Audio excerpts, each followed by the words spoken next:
As you might be aware by now, is the online expert in terms of spare parts. If you want a spare part for your vehicle, they have it in their list. They have the most extensive spare parts catalog, right from the most affordable small car to the top of the line luxury car, you name the car, and they have the spare parts for it. And the best point is that they have the spare parts from a host of different component makers and different price segments for the same spare part. So if you want to buy a cheaper part from a different maker or a more expensive part from a different component maker, they have the option for you. Well, so we're inside the cabin now of the Tata Tigor EV. Now, the big difference that this car has over the regular version of the car is, of course, that you get a lot of blue indents on the AC vents. The stitching on the fabric also on the seats is blue, and you also get this TriStar, which has this blue design. The other big change, of course, is that you get a completely digital display for the dials, and this one has a lot of functions. You, of course, get the range or the distance to empty before the batteries drain out. You also get the different drive modes and a host of other information over there, and it's a very nice looking, crisp looking system. It's not an outdated design, so very cool and very funky.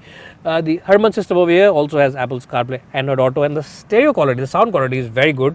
If you're an audiophile, if you are someone who enjoys listening to music, then you will not buy this car and take it immediately to an accessory shop.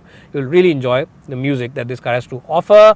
The best point about this car is the 4-star safety rating, and it's a very safe and secure car, and you'll realize that as soon as you enter and do this. Let me do that one more time for you.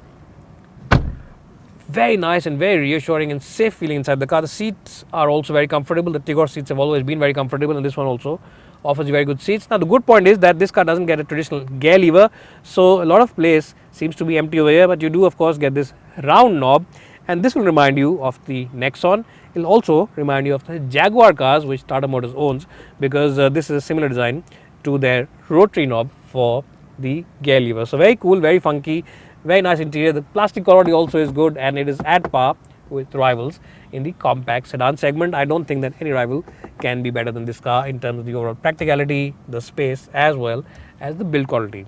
Decent features as well. Anyways, now let's jump in the back seat and see how good those really are. Well, so I'm inside now the cabin of the Tigoe EV in the back seat. Now, if you are someone who's a chauffeur-driven owner, you always want to sit in the back seat, then I have good news for you, and that is that this car offers you very good comfort in the seats. The cushioning is very good, the backrest angle is very good, the support is very good, and you get excellent support even for your under thighs.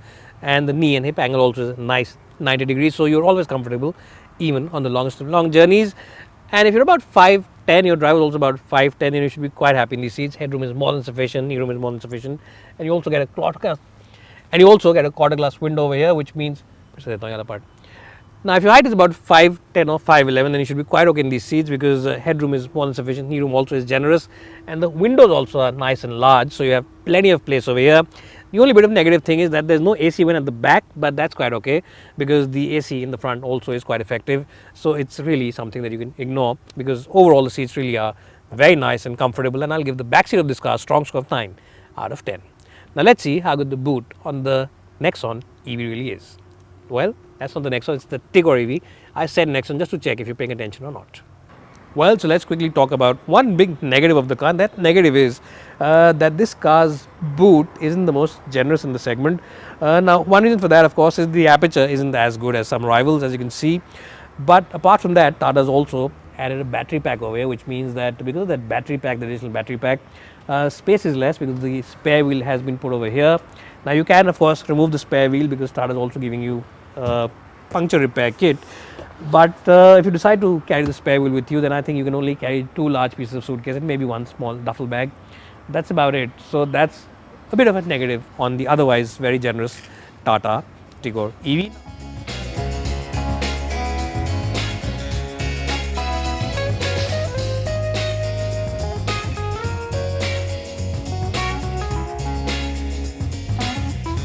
Well, so here I am driving the Tata Tigor EV now. I've already driven the Tata Nexon EV. So if you want to see my full in-depth review of that car, you can click on the description box below. Or if you can't find that link, you can also check it out in the Autoportal channel and check it out by just saying Tata Nexon EV Autoportal, and you'll find my full review. And I was very impressed with the Nexon EV, and I have to say that this one is just as impressive, if not more, because this one is the same engine basically. It's got the same drivetrain, not an engine, it's got the same drivetrain and the same setup, to be honest, but it has slightly lesser power. You get 75 bhp and 170 odd Nm of torque compared to 120 bhp and about 245 Nm of torque on the Nexon. But that's quite okay because this is slightly a smaller car and a slightly lighter car as well.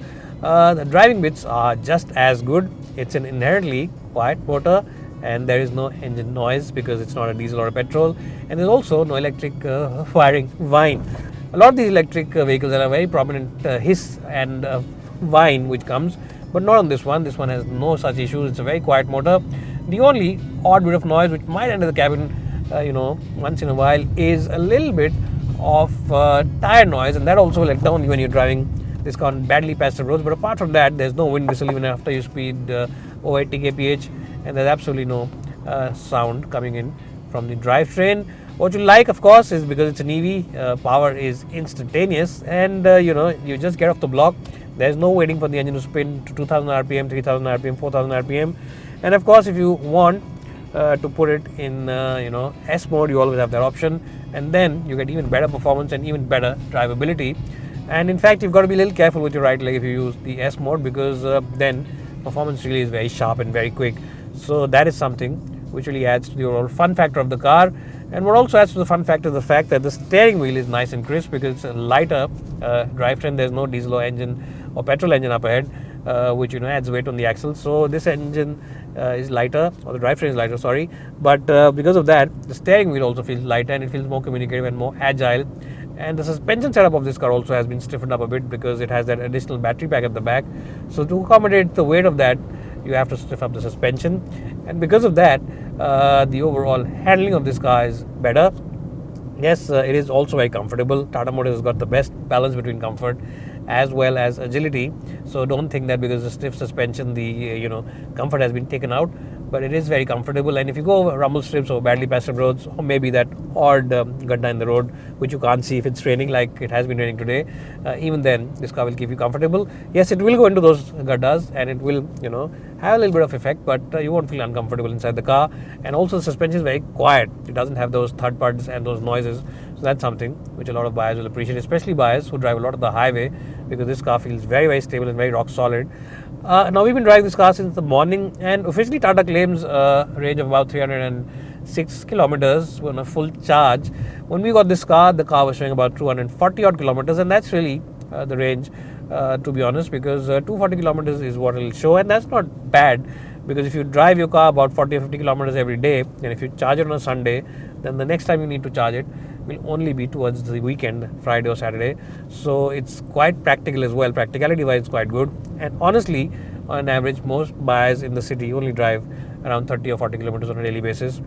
So in that sense also, is a very practical EV and a very good EV in that sense. And there's only one bit which I think that Tata Motors could have added on this car and would have been the best EV on sale in India at this price point. And that is that the regenerative braking feature on this car doesn't have different options. On a lot of other cars, you get different options. And by options, I mean that you get how much the braking effect should be when you lift off from the accelerator pedal. So on some cars, it's lesser on a different mode and more on a different mode. But on this one, there's no mode and there's only one setting. Now, maybe Tata has done this to save on money or to save on costing, which is quite understandable. It's not a deal breaker, but it's just that if it was present on this car, this package would have been really very good. And I have to nitpick, because if I don't, then you will say that I am just praising Tata for the heck of it. But to be honest, I'm very impressed with this car. I can tell you that this is going to be a super hit in the Indian market and one of the best cars that is going to go on sale in 2021. If you are in the market for your first ever EV, definitely consider Tata Tigor EV. I really enjoyed driving it today, and I'm sure if it's in your family, if you're driving it as your second car, if you're keeping it in your second car, definitely you'll be just as impressed and just as happy with this car as I've been on my drive today. Now let's stop this car and quickly give you some summary reports and the positives and negatives of the Tigor EV.